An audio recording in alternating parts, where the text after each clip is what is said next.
a new pickup of Okamesh, and I think him in tandem with Kawa, who are the two main leadership figures of this team, have really brought along quite a unique playstyle to the team in the way that they coordinate themselves in a super unpredictable and offbeat way, and it's just super exciting to watch.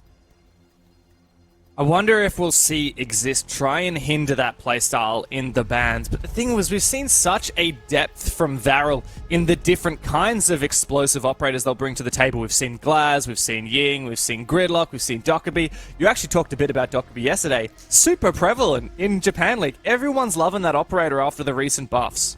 Yeah, I don't know why, to be honest, but like out of every region, Japan loves Dokkaebi. They always pick her. Anyway.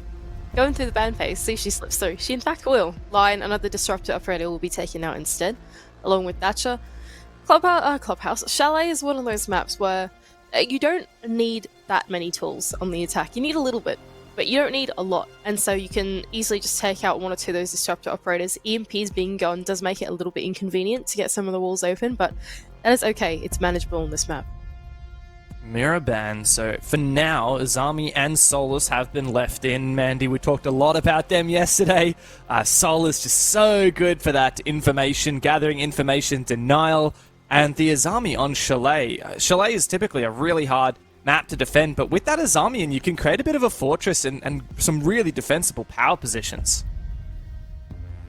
Solus to be taken out as well will make the map a little harder to sweep through. Chalet, in its nature, is a slightly smaller map than the rest in the pool, and so having the Solus active can really cut down on all those pre-placed drones. It's super easy for the Solus player to maneuver their way around the map and figure out exactly where the attack is coming from. It makes things like entering the basement with pre-placed a lot less viable, for example, because that's typically where you can get those drones into. So Solus being taken out will enable the attack to do a lot more interesting pushes.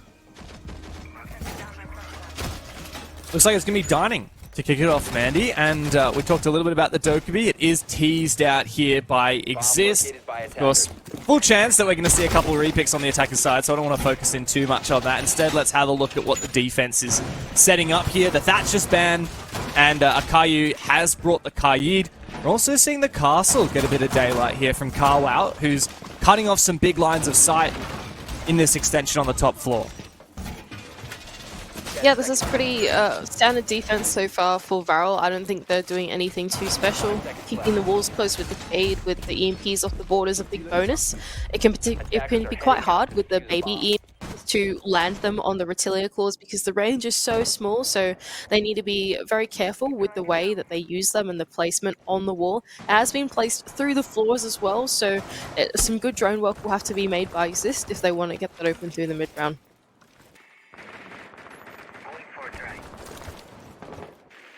Nice bit of early drone work here from IGZIST and an entry opportunity as well here in the Snowmobile Garage. Nice use of the Rotero. I just love how versatile Flores is, right? Clearing util, opening rotation holes.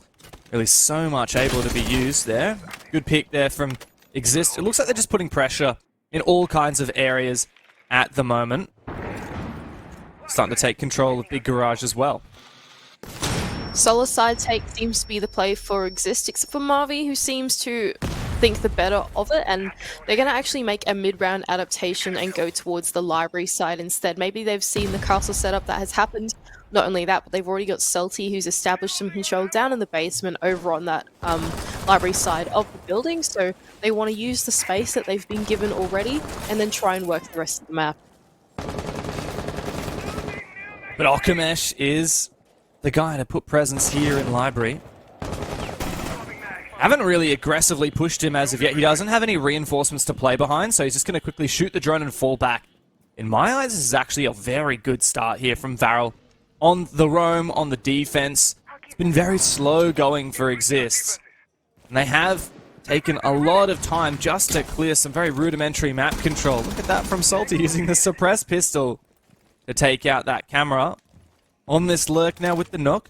So going to punish any rotations, but Varrel are just waiting patiently. There's really no need for them to move. Yeah, this is the tough part of the round for the attack, right? Now they've gotten to the point where they need to start opening walls. One of them's been made soft on the top floor, so Sifty can make quick work of that. Report now rounding the corner here on this office half wall position. Has just missed out on Kawa's head. Oh He's still going no! to be playing these lines of sight and is able to claim the life of Marvi. So unfortunate now. Kawa still alive. Hasn't been hunted down as of yet. Sifty finally gets one for the attacking side. Time is ticking on down. Carwow spots out the Dokkaebi. It's V-Bot on the other side. He gets spotted once again. But elsewhere, there seems to be a bit of action going down nearer the site as Renzo, the smoke player, that critical anchor, has been eliminated. Yeah, well, taking down Marvi also means that they've taken down the hard reach of the attack, and that wall going into dining will stay closed. The last-ditch effort into the top floor as Kawa is able to claim a second, but not before being traded out by Salty. Verbort down on the ground, but with only 8 seconds left and only one way into the bomb site, it looks pretty dire. Very, very dire, and V-Bot is not going to get picked up. There's no chance they can even get into a position to plant in time. All Varrel need to do is wait out that clock, and IGZIST had no chance of making that one work. Look, a try there for IGZIST, unfortunately getting stunted on the wall, and then the first player to OD was your hard breach. Will always make the attack quite difficult from there on out.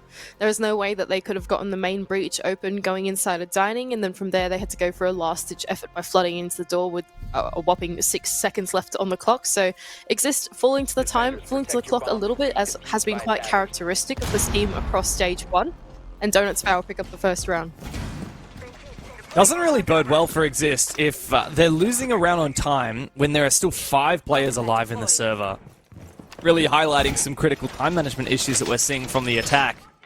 The Varrel, credit to them, they played into it, shooting drones, peeling back their defense. Even now, we've got the Mozzie, sorry, the Mute, no Mozzie, I was going to say. But for me, it's going to be about the time delay from the Azami of Okamesh holding onto this library position. If this is a sweep across, then it's going to be very difficult for IGZIST to get a grip without clearing out that Azami. Azami can always be quite challenging to face from within the library as well. She can really make that a power position and make the room a lot more mobile, which is typically a lot more challenging without her, right? That double window really sees quite deep into the room and can cut off a lot of positions there. So having the keeper gates up, good grief, puts a lot of added mobility for the defense on that side, but we'll see where they go. The bomb site is in fact on the other side inside of Master and Office, so unless they've used the Azami on the extended roam, which it doesn't look like they have, actually Okamesh is starting out inside the bomb site, then it'll only be felt from the cellar side push. It's funny with IGZIST, you can't really tell where their push is going to come from. It's typically multifaceted, there's a couple of different angles. They do spend a lot of time thinking about it, which last round did punish them. Only 2 players on this solo push at the moment, Mandy, so it's a bit hard for me to tell whether they're going to commit to this, or they're looking to poke and prod, identify a weakness before deciding. Yeah, for sure. IGZIST are one of those teams that they're keen to start out on all parts of the map and then take the path of least resistance once they find it. And we saw that in the last round too, right? They started out on the cellar side, but they saw the castle setup that had gone down there and decided the better of it, and let's go library instead. They're kind of doing the same thing here, right? Salty has been given free control of the basement off the back of his pre-placed drone just inside of the wine cellar. And now the rest of IGZIST are rotating over to library as well. Rara, though, he's got a lurk going on from the bottom of West Main Stairs, but not before Kao can take down Salty. A little bit awkward now for IGZIST. Once again, they've lost an entry and still haven't taken a lot of map control here. Kao continuing to hold on to Mezzanine. There really hasn't been a lot of pressure applied. Not even an attempt from IGZIST. As I say that, the stuns finally come out, but there's no one on the balcony to try and pinch, and as there is an entry being made here, there's also a player at the top of library stairs. Fortunately for IGZIST, they can clear him out and also take down the player on Mezzanine, so that's quite something. Fortunately, only a minute left in this 3v3. I really like the mini execute that IGZIST were able to do there on the library side of the map. They had the double entry through library at the same time as Rara coming up from the library stairs. And so I think that as a result, they were really able to collapse in on those roamers simultaneously. Now they can start to get the wall open. No wall denial on it makes that nice and easy, but the next thing they have to face is of course going to be that Azami setup, of which they only have one more Rotero drone to clear. Just have a look at the timer though. It's ticking down. And I just don't see a way that IGZIST are able to make this work. They do get a bit of an entry, but it's all up to Shifty now.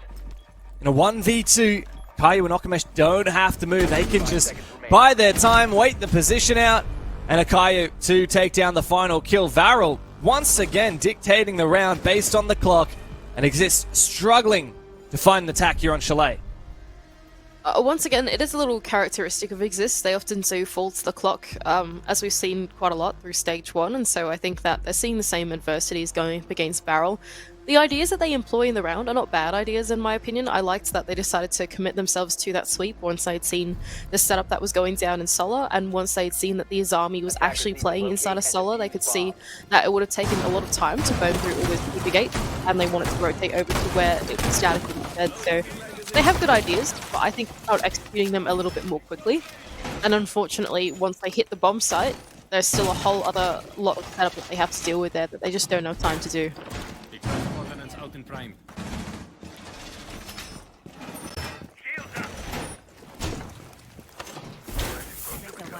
Bit concerned now for IGZIST. They really need to... I don't know. What do they need to do, Mandy? I'm a bit uncertain. Is it just a pace thing? Is that just a timing thing? I think so. It's been a bit unfortunate. It's been a bit awkward these last 2 rounds. I think it's pacing. I feel like the ideas that they have going are like not bad ideas, right? Like in theory, take the path of least resistance, go through that, and you'll be good, right? But I think that it's just about the clock. Honestly, I think they're making the decision maybe a little bit too late into the rounds, and then by the time that they get there through the late round, it's not good. They also OD a lot, which is not good either, right? Because when you're in a numbers disadvantage, you can get less done on the map, less time as well. So one less person to gain control. So Salty going down early is not good signs for IGZIST. Yeah, it's a bit of a rough start here for IGZIST. Every single round they're losing this opening pick. Now, what are they going to start to pressure? It seems like tempted to go for a wine execute, tempted to do a bit of a roam clear as well, but DD Man is upstairs in office. Got a nice rotation. He's managed to sneak back into lobby, worried about the lobby door, but there's nobody watching his position for now. I liked the re-pick for Sifty to go onto the Jackal to assist with the roam clear here going down into the basement bomb site. There was quite an extended roam going out into the ground floor. It's Okamesh there on the Goyo sitting inside of Kitchen holding onto that hatch control. But as the attack starts to creep into the building, he will be pressured out slowly. Still, this roam is doing pretty well here for Varrel. The drone work has been pretty good, but you can see how clued in DD is on it. Rera really worried. He could be walking straight into a crossfire. He's actually going to double back and go into Kitchen. He's looking to hunt down this roamer. Laterally, in combination with his teammate Marv. Got some information, but there's no drone ahead, and Okamesh doesn't lose those. The trade, though, comes thick and fast for IGZIST. That said, they are still trailing in the numbers. Not too bad for IGZIST so far. They are going for a backside take and just establishing control inside of dining. I think with the Jackal is kind of what they need here. Just making sure that as the defenders try to retake through that top floor, there is no one that can do so. But with a numbers disadvantage and both walls still closed, I think it's going to be quite challenging for them to get an in onto the bomb site. Not only that, but then after that, they have to deal with the Azami setup, of which they don't really have explosives to counteract. So I think the defense is going to be pretty comfortable here, especially Rento in his position with one Kiva gate and a shield too. I think it's going to be very hard for IGZIST to get their way in. Mandy, I feel like we've just seen the same round 3 times in a row. Once again, there's very little time on the clock, and IGZIST have numbers disadvantage, don't really have a good way into the bomb site. Yeah, I think you said it exactly. It's like deja vu all over again. Sifty, though, can at least collect one on DD Man with his lurk going through the ground floor. Might be able to backstab the defense here. Nice flashbang and sync onto Rento in his position. Maybe Marvi's opened up the round here for IGZIST, but it's going to have to be explosive. Akayo is the one to use his own explosives to once again bring his team back in it, and another round for Varrel, 1 on time. This is looking very shaky for IGZIST. 3 attacks in a row, and they just can't get themselves in it. Yeah, really, to reiterate, the idea is not bad for IGZIST. It really isn't. I liked that they dedicated themselves to going for a backtake, but Varrel did such a good job on dedicating themselves to the roam and playing the time delay game for as long as they possibly could. I turned my eyes to Okamesh, who was sitting inside of dining for his life and was able to take someone down to the grave with him.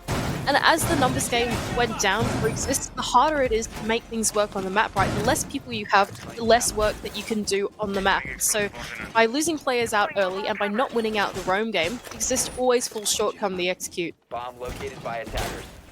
Setting Vulcan.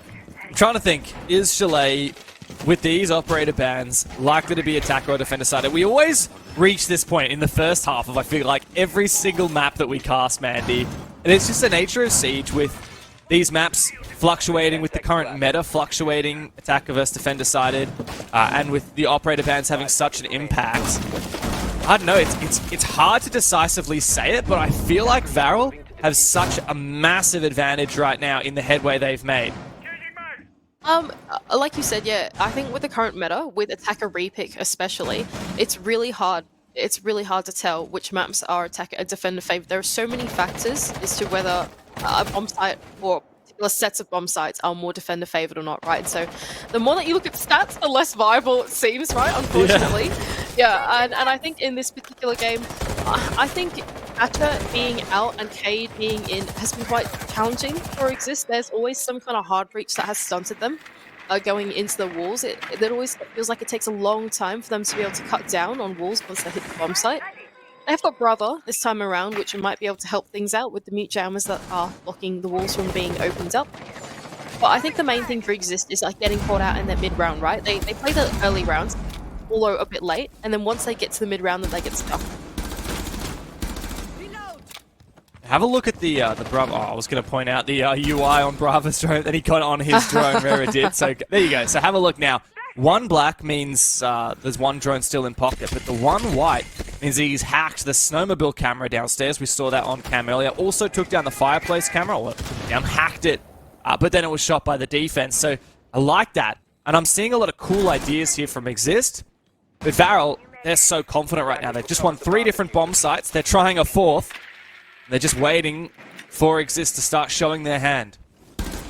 I'm kind of liking this from IGZIST. The bomb site is bar and games, and IGZIST are starting to realize that every time they sweep the map, they take too long to do it. So what they want to do instead is go for a direct attack, and they're starting right outside the bomb site. Nice lurk from Rero down in the basement, as well as an opening pick going in the way of IGZIST. It's probably the first round that we've seen them be able to do that, so I'm feeling a lot more hopeful for them in this round. The second pick as well. We might be seeing something here for IGZIST. It's been quite a drought, 3 rounds in a row, but now the execute is just about ready to go. Carwow, though, fantastic game he has had so far. He opens the exchange. There is a trade, though, from V-Bot. Immediately traded on back, but it's up to Akayo now. The 1 versus 3, that diffuser is going to go down. Marvy takes a lot of damage for his trouble. Rara from Fireplace on the Brava can mop it up for his team, and finally we see IGZIST in the game. Really great mid-game adaptation from IGZIST. They realized that they were taking far too long to go for these sweeps across the map. They were always getting stunted in the mid-round. So they said, let's just cut down on that early round and go for a direct attack instead. And by being closer to the bomb site and by immediately putting the pressure on the anchors there, and specifically finding the entry pick really put them in a good spot to have an explosive execute aided by that Ying to get into the bomb site and get the plant down. I'm sure this is a technical or tactical timeout. Or This for is a which tactical. team? Is it? Did you see it called? I did not. I think it's a tactical, yeah. I think in Japan League they don't use the oh no, this is a tech, never mind. They don't actually use the tac timeout feature though. I noticed that. Yeah. But they do not usually, use it. but not always, the players do call it in the chat. Call it, so that is true. That helps us give a bit of a clue. But no clues here. I guess even though it is a technical pause, it can be used tactically by the teams, right? Like both teams have a little bit of an extended pick phase now, where they can choose the bomb sites, the defense, and choose the operators. Is that going to favor Varrel, or is it going to favor IGZIST? I think it's going to favor IGZIST here because they're just starting to find the momentum. They found a formula now that they've tested and it works against Varrel. So I think for IGZIST, it's about predicting where the next bomb site is going to be and then trying to formulate the exact same plan or trying to formulate something to replicate the success in the last rounds. Whereas I think for Varrel, just do we try it again or do we not try it again, right? So I feel like this favors IGZIST. Well, the next question that Varrel have to answer is which bomb site are they going to go for, right? Now, they won Kitchen Dining, Master Office, and then Snowmobile Wine before they tried Bar Games, which is the only one they've lost so far. So obviously probably not going to go back to Bar Games with how poorly that went. But which do you go to of your previously won sites, right? They could go to Kitchen Dining or Master Office, both unlocked at the moment.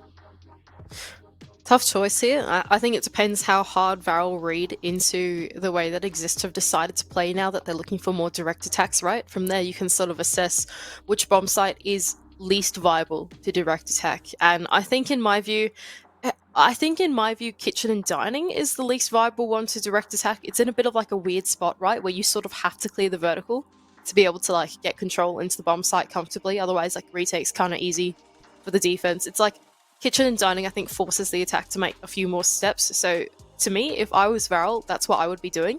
But I think, honestly, anything is viable with the way that Varrel play. I think if they take the fight to the attack, it could also work. It doesn't really matter. Whatever they want to do to fit their playstyle, I think will work for them. I guess we're just going to have to keep speculating for a bit, man. It's true. We're still waiting for the round to start. Still waiting for the game to resume. And while we do that, I'm just having a look back at the rounds that have been played so far. It has been every single round so far, the team that has got the opening pick has won the round. So that means that in the first 3 rounds, Varrel got their openings most of the time on the roam, and most of the time it was a very early isolated pick.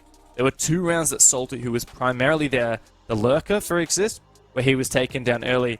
And in the 3rd round, the 4th round, I can't remember if he was the Bravo. I think he might have been. But he had massive impact.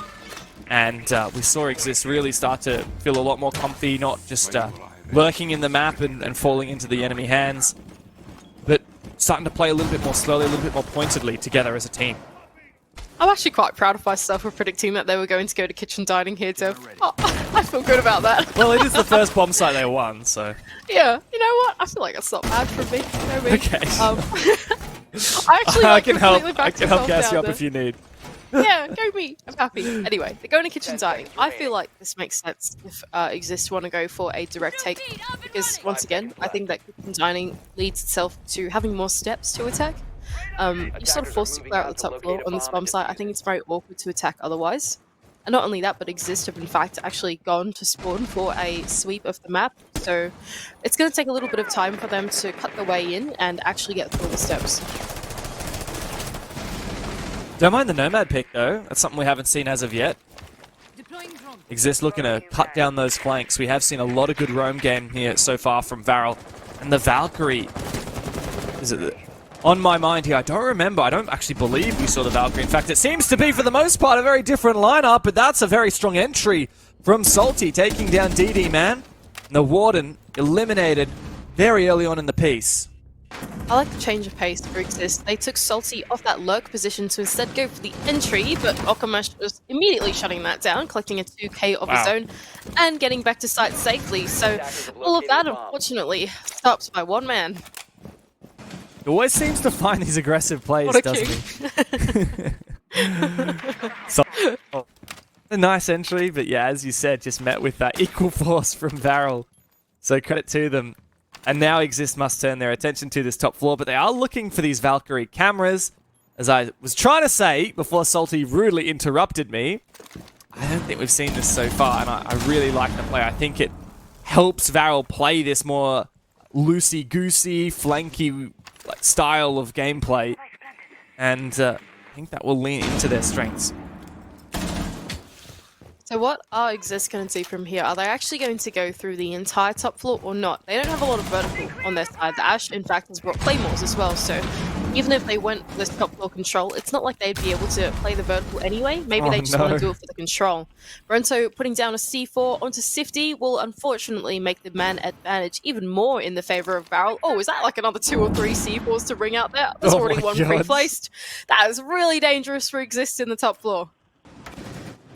Yeah, these Valkyrie cameras are paying dividends right now in conjunction with the C4s. The vertical game is so difficult for IGZIST to deal with, especially with no sledge, but V-Bort's made his way down the trophy stairs, looking for a second.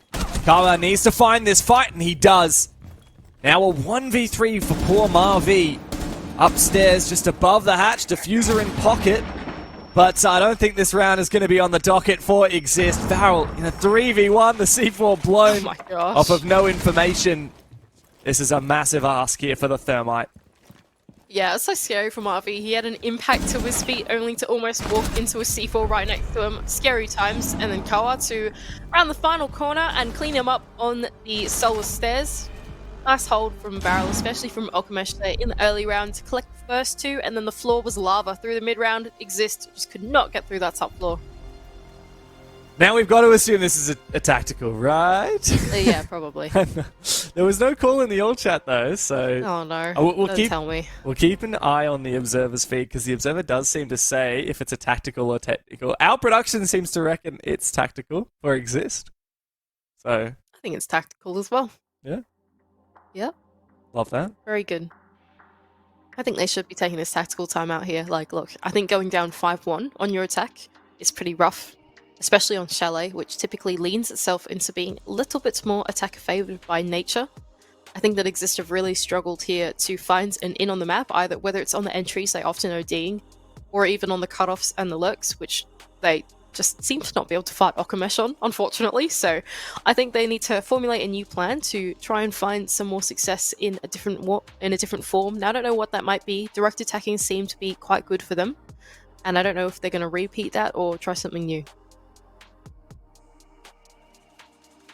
Yeah, one last chance though for IGZIST. I feel like they need to win this attack. 2-4 is salvageable, I'd say, as an attacking half on Chalet. Now, we did talk a little bit about attacker-defender sidedness. I went and looked at the stats. Chalet is actually dead 50-50 in RJL specifically, so... That sounds about right, to be honest. Attackers need to locate And, and defuse I mean, bombs. by those stats, right, IGZIST is already failing to hit par on this attacking side. But I wouldn't be surprised if this game ends up being a bit of a misnomer and Varrel struggle a little bit on their attack as well. When the stakes are as high as they are, and we're playing a volatile best of one, you need to take every advantage you've got, and if that is just a bit of momentum by starting on a more comfortable side for Varrel, it could have a massive impact on the outcome of this game. So I am concerned now for IGZIST. Now they're going to have to attack the basement. This round was very challenging. It took them such a long time to map clear, and Okamesh delayed tons of time on his roam. Attackers are moving out. Honestly, the more that I think about it, especially for this basement bomb site, I think it is quite hard to attack with the Thatcher in and the Thatcher out and the K in. Sorry, pardon me, wrong way around. I do think that getting open some of these walls is kind of important, especially on this basement bomb site where you really, really need the external walls open to cut the bomb site in half. And so I think that, yeah, for IGZIST, I'm starting to get their adversities a little bit through the mid-round. There's a lot of problems that you have to solve to get Leon Waldenall off. And it's really hard to do when you're down in the man count too, which seems to be what they've gone for now. There's absolutely nothing, it seems like, on this one. That or the K-Equal has just not covered both the walls, unfortunately for Caillou. He's misplaced that a little bit. And so the main breach will be open for IGZIST. Good first step, but the map clear will come next. This roam is very ambitious here, but also quite loose. DD has the ability to drop down that kitchen hatch, where I believe Okamesh is still hanging out on his own roam. The Jackal could assist with this roam, but I think it'll be quite difficult for Sifty to find some footsteps. Interesting from IGZIST. They have to make the choice here, right? Do they actually want to dedicate themselves to this roam clear, which is quite extensive, or do they want to just hit the bomb site? Carl was just gone for a very ambitious peek onto the Hibana, who is all the way in the back of Big Garage, and has actually won that gunfight with a not even a zoomed in scope. That guy's just an absolute beast today. He's on something else. And IGZIST, once again, they've lost out in the first pick. Still, a minute 30, and IGZIST have only just started getting boots in the top floor. I'm really concerned, Mandy. This is not a good look for the team that has dominated the group stage and looked pretty fly throughout a lot of the Japan League so far. Varrel are on something else today. Their defense is looking indomitable. And when Kawau is just peeking everything and winning those fights, what are IGZIST meant to do about it? Yeah, this is ambitious from Exist. I'll give them that, right? They got the bomb site open, that was cool. But now also trying to dedicate themselves to the roam clear and then get their way in afterwards, I think really ambitious, especially against this army. Kawa's got one more keeper gate in his hand, and that fortress is going to be impossible to clear for Exist. They've only got 2 more explosives instead of Rara, and both those explosives are going to be needed to assist with Marvi getting a wall open. So I think Exist in a really tough spot now. Oh, Carwow is also in a bit of a rough spot. He does get spotted and taken down there by Salty.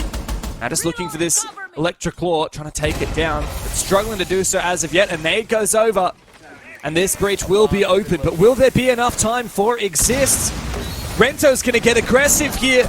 On Boiler, finds one, traded back by Salty once again, but Okamesh is there and is waiting to mop up the round. Salty's the last one standing, no diffuser. And just a dream here with the hatch open above him. DD man mops him up. And Varrel, a phenomenal half on their defense. 5-1, just 2 rounds away from a grand final appearance. Really good stuff from Varrel to hold onto the ground there and play the disciplined game on the defense. Realizing that Exist were taking so much time to get through the map, they sit pretty comfortably on the site. The only person that decided that they had the aggression license was Kawa, who decided to do some special things. Peeking all the way into Big Garage, netted them the first pick once again. Almost all opening kills went in the way of Varrel, and I think that really spiraled out of control as Exist took far too long to clear through the map.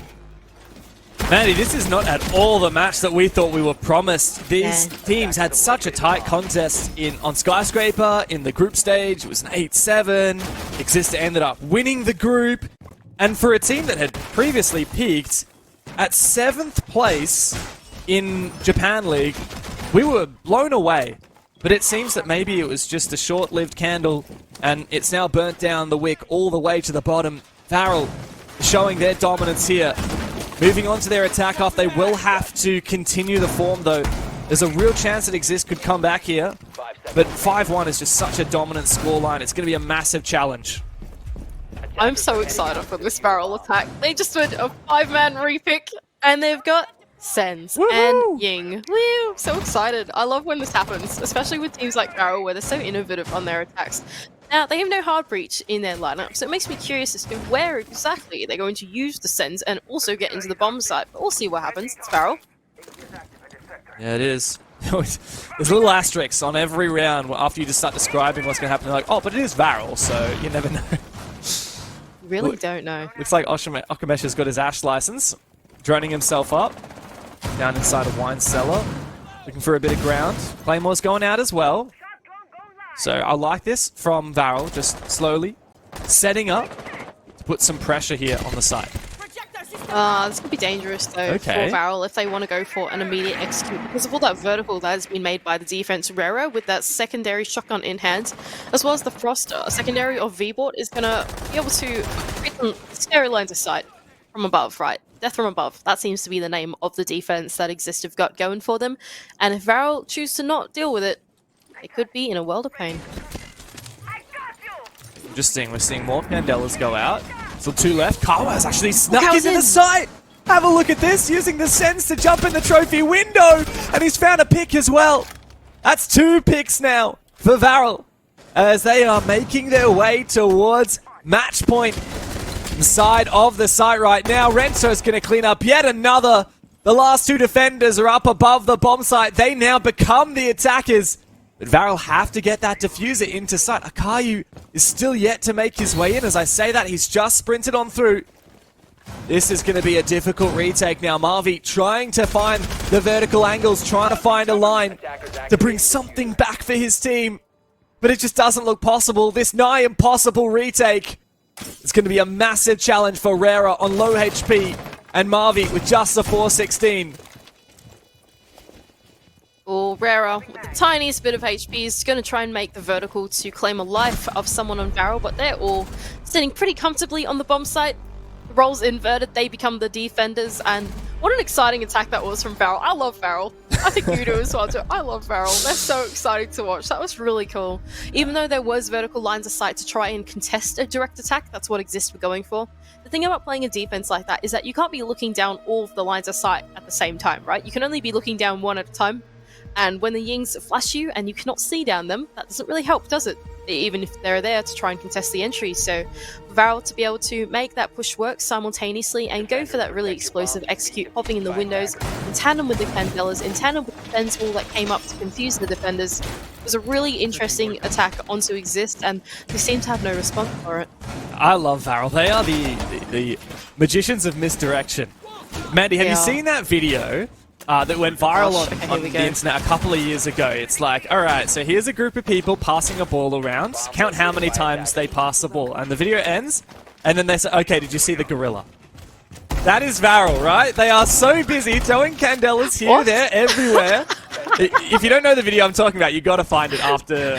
I have no idea what you're talking about. What on earth are you on about? I'll show you the video later. But Varrel, they must have watched it. They must have, because they know how to distract their opponents. They know how to create this insane misdirection and then execute where it's least expected. Oh gosh, old internet humor is absolutely hilarious. What on earth is that? I've never heard of that video in my life, Dev, I'm gonna be honest.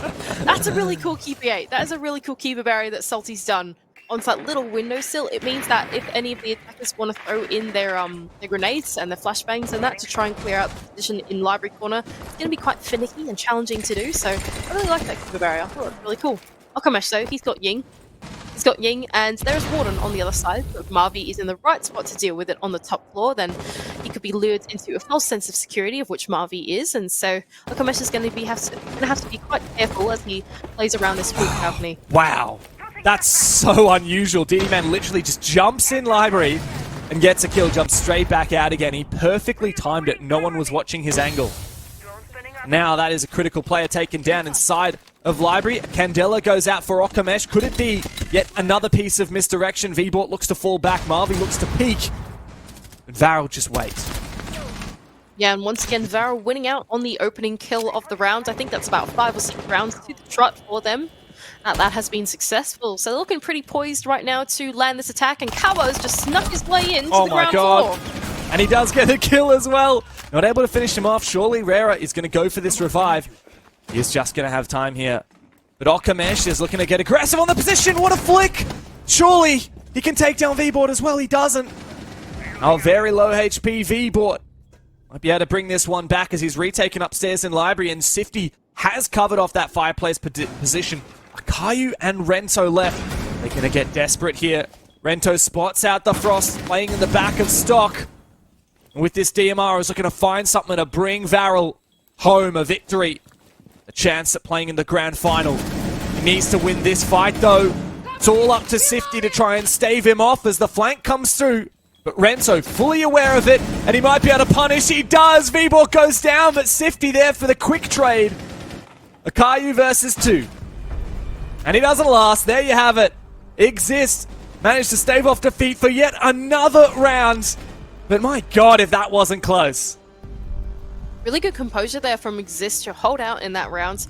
Varrel tried to go for a pretty compounding push there as the execute came through from Kawa. All of them tried to dedicate themselves to pushing from wherever they are to be in tempo with the rest of the team. And then I think as a result, all the IGZIST players won their one-to-ones that they needed to be able to shut down the entries as they came through.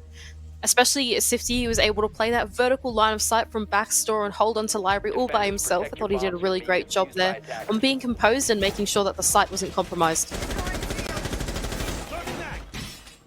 Well, it's been a long time since IGZIST have won a round. 3 rounds in a row Varrel got to go up to match point, and now we finally have something from IGZIST. We can need a lot of somethings here on the defensive side, Mandy. It's a long way to the top, as a wise man once said. Oh, look at the attack lineup. This is so exciting. I can't wait. There is nothing more trolling and more painful than playing against Varrel. Like, it's got to be the most frustrating experience imaginable. I know. I can't wait. Like, this is going to be great. They've got Blitz, they've got Glaz, they've got Tokabi. They love Tokabi. What a great operator for Japan League, hey? Are they gonna I think these guys are going to have lots of fun. Are they going to do the Mav Glaz thing that we saw on Clubhouse against Cyclops? Oh my god. They totally could. They totally could. Oh, come on. Let me see it.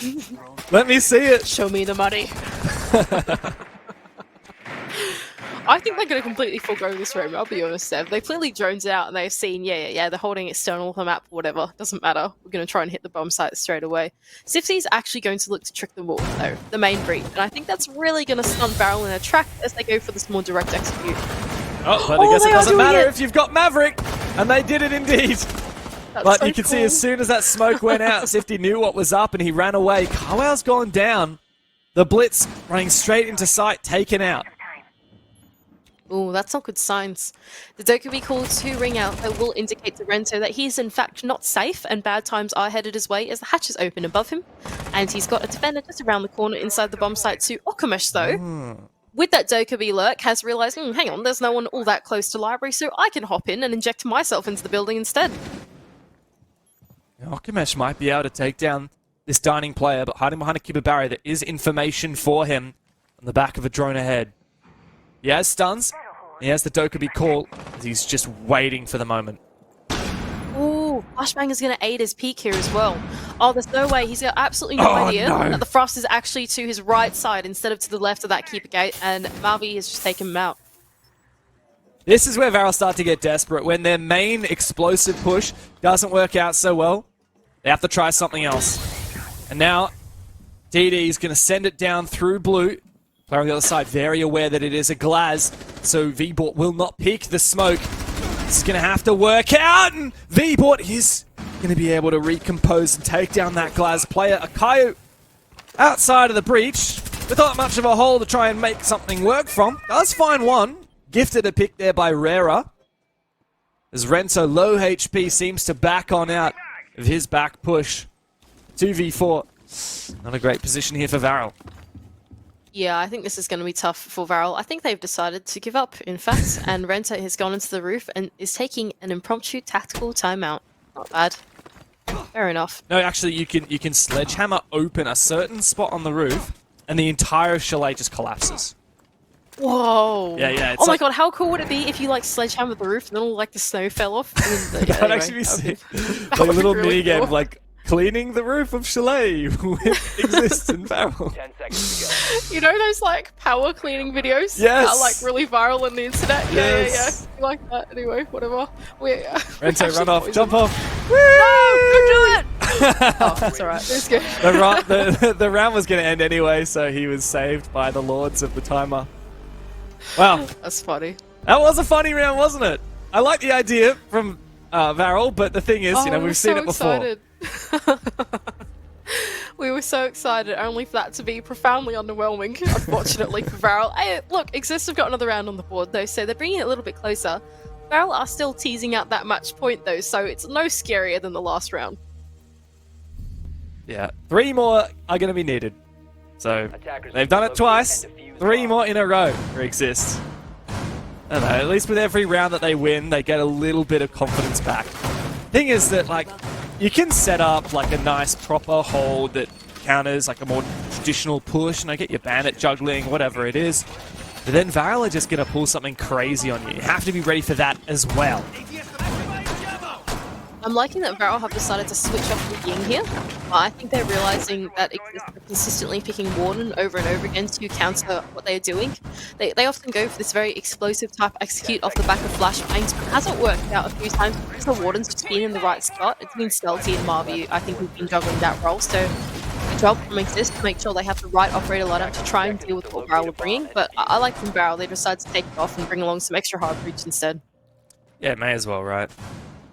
If something's not working, the mark of a really good team is one that can kind of humble themselves, admit that, okay, we need to change something. We can't just keep banging our heads against the wall. That has been a criticism of Varrel in the past. They do have a playstyle that they love, and it can be always a bit difficult to convince them to do anything else. But for now, DD, man, on a bit of a lurk. Not going to be able to find anything for it. Like making his way up the west main stairs. He does have grenades in his hand and can play them vertically as the bomb site is prone to them. And in fact, he will actually collect something off that lurk. Rera will die inside of kitchen, and that's your ground floor player gone. Good opener there for Varrel. Last couple rounds has been a bit of a struggle to find that opening pick on the attacking side. Have a look at this from Okamesh. She literally just jumps straight into the bathroom window. A nade to sail over, but Sifty is there to support his teammate. Fortunately, IGZIST are not going to let him get away with that this time. Yeah, look, I think that was a bit opportunistic from Okamesh, but I think once he had missed out the first set of shots, I reckon he should have gotten himself right out of there. They knew exactly where he was, and unfortunately he was stuck in the crossfire of Sifty and Marvi. Now the man count is even, and Varrel are starting to get a look into this bomb site, aided by the SAM cams. They've got quite a lot of info on what exactly has gone down in the bomb site, and they can even start to work the wall with that range hard reach of Caillou. This is a quiet mid-round now, though, for Varrel. As they're still reposturing, deciding where it is they're going to push. DD still on his lurk down below. He's used both of his nades, however, so despite there being great information on site, he's not going to be able to do much about it. But I love that bait and switch. Great usage there of the information on site and the player below. He doesn't need grenades. He's got the SMG. And that's all he needs to find picks through the floor. Yeah, Samcam's really paying dividends there for DDs, is able to look through the floor and collect 2. Now severe man advantage for Varrel. 2 on 4. Surely they clean it up from the trade through here out. A C4 to ring out from V-Port, but it doesn't sink into any of these attackers. And Salty is going to look for an aggressive peek onto the breach to try and claw one back. Oh, Salty needs to have a big impact here. That's a great pick, though, from nice V-Port. And Salty goes down. It's all up to the mute now, hiding inside a piano with so much pressure on his shoulders. But he takes down one player. Of course, it's going to be DD coming up from the lurk to claim the match and put Varrel here into the grand final, the last chance qualifier. One match away from a potential major debut. And every single game, Varrel seem to impress us even more, don't they, Dev? They've been such an exciting team to watch throughout the entire of Stage 1, and their place in the grand final is completely deserved and completely justified. What a great game they had just there.